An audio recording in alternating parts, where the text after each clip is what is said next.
is so hot? The debate is going to be hot. I thought the convention.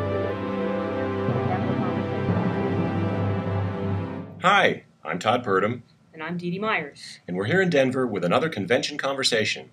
Dee Dee, today could be the last day of one phase of the Clinton era and the beginning of another. Bill Clinton addresses the convention tonight, presumably to give his full-throated endorsement of Barack Obama. Right. Last night, Hillary Clinton did the same thing. What was her speech like? Well, it rocked the hall. One of the things I thought was interesting in the reporting was that Hillary Clinton had to pass past a group of Obama supporters and staffers as she entered the convention hall and left the podium in the convention hall. And both times they gave her a rousing ovation, particularly on exiting. So clearly the Obama people were happy with the speech. The Clinton people, I think, felt like it showed all that Hillary had to offer. I think it was a great night for her. She was really emphatic. I mean, saying, no way, McCain. She said, I'm voting for him. The one line she left out of her prepared text was, and that's why you should too. But it's really, you'd have to quibble.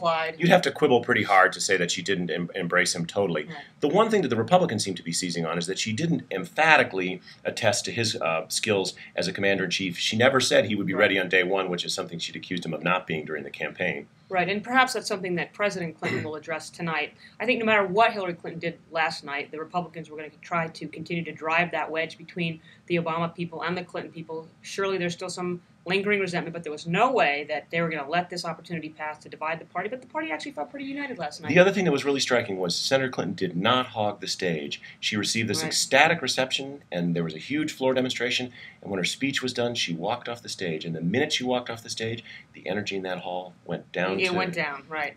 One of the things that's also being reported this morning is, in particular the New York Times, is the continuing indiscipline of some of the Hillary Clinton aides who, rather than talking about what a unifying speech it was or looking forward to 2012 and saying if Barack Obama loses, this sets her up nicely to run, she had to not show any bitterness. She had, looking at it not as a full-throated endorsement of Obama, but rather as the only possible strategic opportunity for Hillary Clinton to keep her campaign and career alive, which I thought was unfortunate. They should just focus on the fierce urgency of now and not talk about 2012. Exactly. But this afternoon, a roll call starts. She's going to be able to see, her supporters will be able to voice their support. We still don't know exactly how that's going to work. They're trying to preserve a little drama. It wouldn't surprise me if she has some dramatic gesture herself saying, I'm voting for Barack Obama and I want you to. And convention week is a process. No one speech, no one gesture is the entire thing. It's every piece is a brick and not a wall. I think what we're seeing is each brick in the wall being built toward unity. It's not going to be perfect. Democratic conventions never are. But I think there's been a lot of progress made here in the last couple of days. Now, tonight is normally the Vice President's big night, and it will be Joe Biden's speech.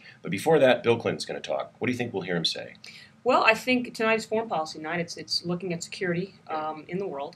And so certainly he'll touch on some of those topics. But if we know Bill Clinton, I think we do, he'll also talk about his legacy a little bit, about the economy, about what it means to voters out there to have a Democratic president, and how the last successful Democratic president himself managed to create 22 million new jobs and really a sense of peace and prosperity in the country. Strong at home and strong abroad, and coping with the challenges of globalization to go forward.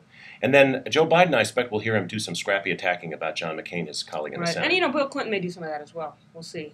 But I think certainly Joe Biden showed on Saturday when he was named Barack Obama's running mate that he's ready, willing, and able to take on his friend, John McCain, but really believes Barack Obama will be a much better president. Well, and when he's in the right mood, there's really nobody better with a attack with a little ribbon of humor around it than Bill Clinton. He has a very common sense way of putting things in. Right. He can frame an argument really well. So tonight, there's a lot of speeches, again, focusing on security. We'll see President Clinton put one more brick in the wall, and then we'll see Joe Biden, I think, in a full-throated endorsement and full-throated attack of John McCain, really making the contrast. And then, of course, tomorrow it all becomes about Barack Obama. So stay tuned. We'll be back with more tomorrow, and maybe some video from the Vanity Fair Google convention party. Here in Denver, I'm Todd Purdum. And I'm Dee Dee Myers. We'll see you back here.